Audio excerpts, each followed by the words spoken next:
오늘 우리에게 주신 하나님의 말씀은 사도행전 8장 1절에서 8절까지 보겠습니다. 사울은 그가 죽임당함을 마땅히 여기더라. 그날에 예루살렘에 있는 교회에 큰 박해가 있어 사도 외에는 다 유대와 사마리아 모든 땅으로 흩어지니라.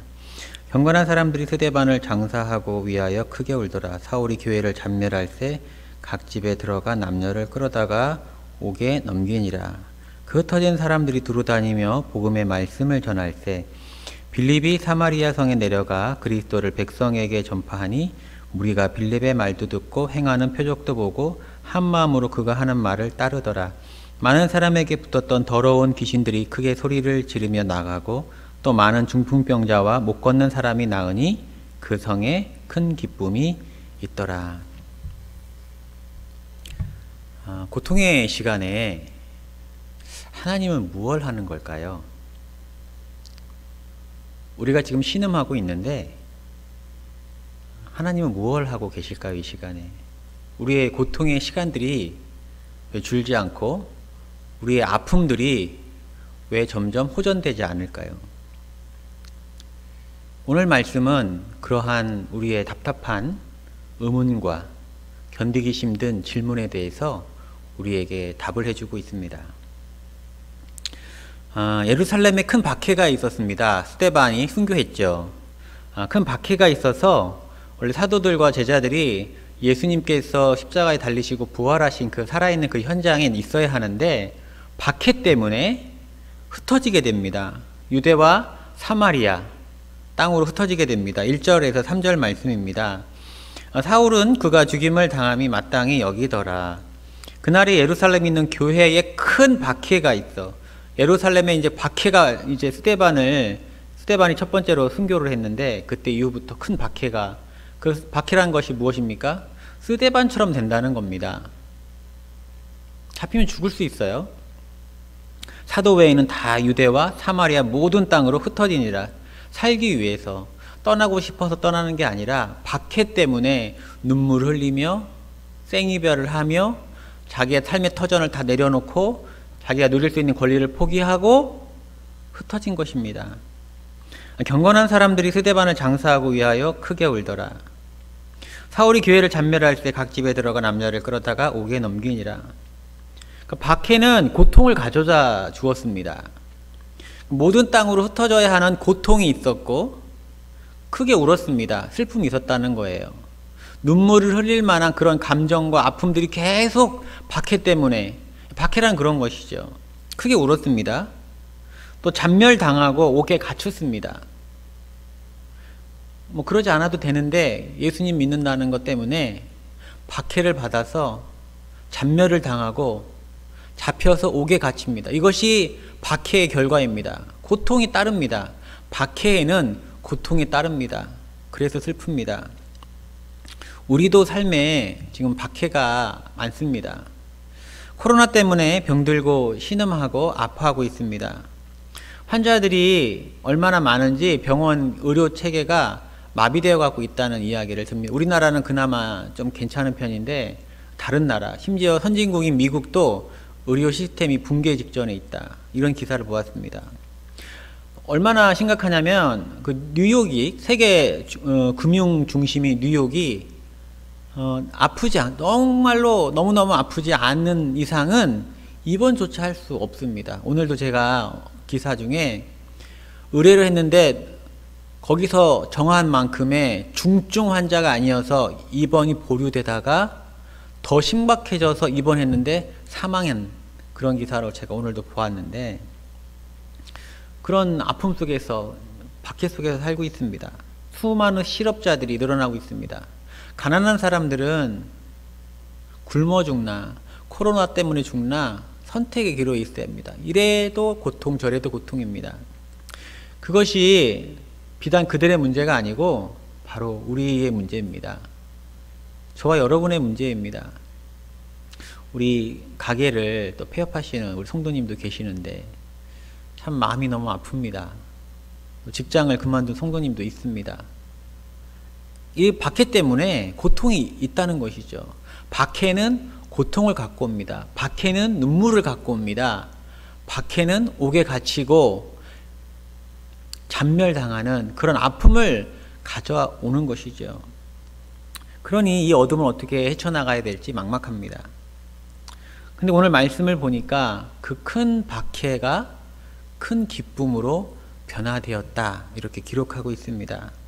박해가 있어서 사도들이 흩어졌습니다. 아니, 성도들이 흩어졌는데 그 7집사 중에 한 명이 빌립이 흩어져서 어디로 가냐면 사마리아 성에 갑니다. 사마리아 성에 가서 복음을 전합니다. 근데 이 사마리아 성이라는 것은 어떤 성이냐면은 주전 722년에 아수르가 내려와서 멸망시킨 땅입니다. 그래서 혼혈 정책을 씁니다. 아수르가 그 북이스라엘만 침략한 게 아니라 다른 여러 그때 패권국이었기 때문에 수없이 많은 나라들을 침략했는데, 시간이 흘러서 이제 쿠데타나 보복이 일어날까봐 혼혈 정책을 씁니다. 이 나라 저 나라를 막 섞어놓고서 결혼시키고 강제 이주시키고, 그럼 정체성이 사라지죠. 그렇기 때문에 그 사마리아 성, 유대인이 순수 혈통을 지향하는 유대인이 볼 때는 저주의 땅입니다. 사마리아는 상종 못할 사람입니다.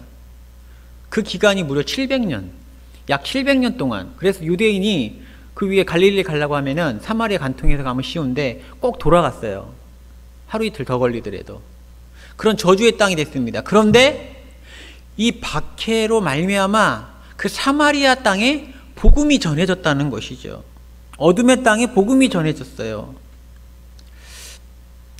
그 결과가 어떻게 됐냐면 6절에서 8절 말씀입니다. 무리가 빌립의 말도 듣고 행하는 표적도 보고 한 마음으로 그가 하는 말을 따르더라. 4가지의 복된 소식이 있었는데, 첫 번째는 표적을 보았다는 겁니다. 그 어둠의 땅에, 하나님이 없는 땅에, 예수 그리스도의 복음이 전해지지 않는 땅에 복음이 전파되니까 표적이 일어납니다. 표적이. 예수 그리스도의 이름으로 인한 표적. 이 표적은 무엇을 말합니까? 살리는 표적이죠. 살리는 것입니다. 기적, 우리는 기적만 바란다 그러잖아요. 그런 기적들이 일어나기 시작했습니다. 어둠의 땅에 하나님의 광명이 임한 것입니다. 많은 사람에게 붙었던 더러운 귀신들이 크게 소리를 지르며 나가고, 영적인 문제가 해결됐어요. 귀신에 사로잡혀서 우울하고 절망하고 낙담하고 판단하지 못하고 이렇게 살았는데 그 어둠의 영이 떠나갔습니다. 자유의 영이 임한 것이죠. 영적인 문제가 해결됐고, 또 많은 중풍병자와 못 걷는 사람이 나으니 육적인 문제도 해결됐습니다. 복음이 임하니까 이런 놀라운 일들이 막 일어나는 것이죠. 사마리아 땅에, 그 어둠의 땅에, 소망이 없는 땅에. 그래서 그 성에 큰 기쁨이 있더라. 큰 박해 때문에 흩어지게 됐어요. 그것은 아픔이고 고통이죠. 고통의 결과입니다. 고통의 행위입니다. 그런데 그 행위가 무엇을 갖고 왔냐면은 큰 기쁨을 가져왔다는 거예요. 그것이 바로 하나님의 역사하심입니다.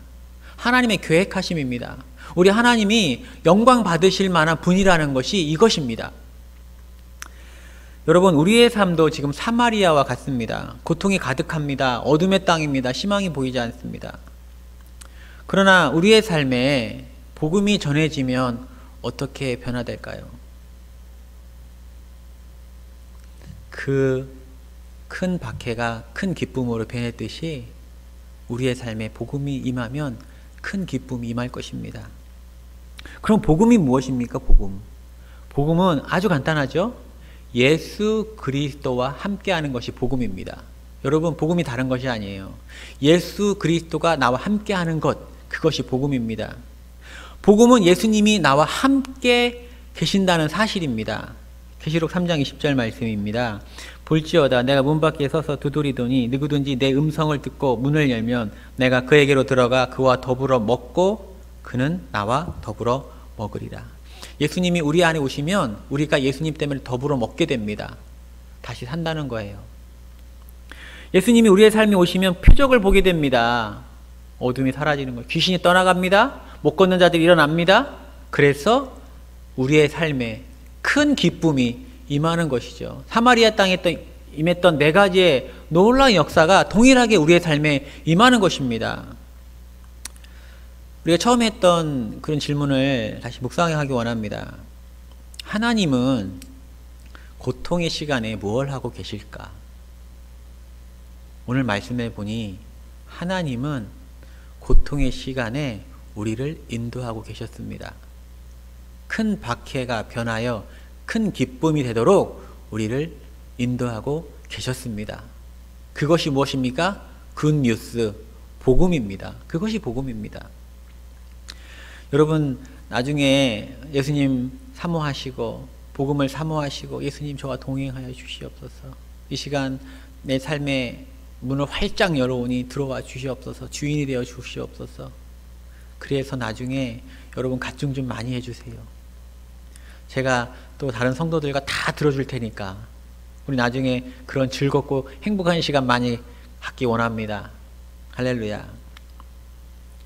이 시간 우리 기도하기 원합니다. 주님, 내 삶에 복음이 임하기 원합니다.